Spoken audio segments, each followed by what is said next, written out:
how do I turn this into something? How do I shift all that and actually own it? Like I went to an event and I'm explaining what I do.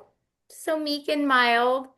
And then the next person after me to explain what they do comes in full throttle. Like, I am a med spa owner.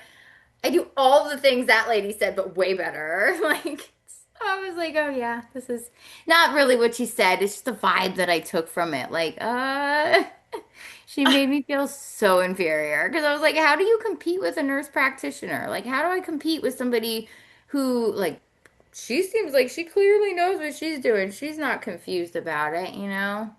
So before you came on, I was telling Lance that I had this realization today that what we feel is imposter syndrome is actually exposure panic because we're capable. We should be in the rooms we're in. We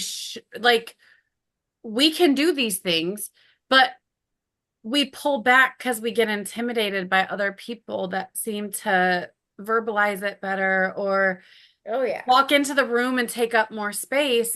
And I just want you to know it's that. It's exposure panic. It's not that you shouldn't be in that room. So, okay, back to Lance. Yeah, this is great. So we're about to shift here in a second, but first, I want to hear about this inferior word. How other ways in your life have you felt inferior? Oh boy. Let's just go with that one quote that my mother used to tell me all the time when I was younger from Eleanor Roosevelt, that nobody can make you feel inferior without your consent.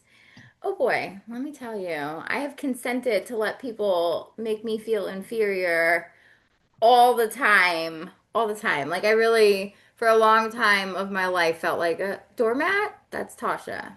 Tasha is the doormat. Like step over me to get where you're going, because that's fine. That's fine. So I've definitely done that from day probably one. I was bored. I don't know.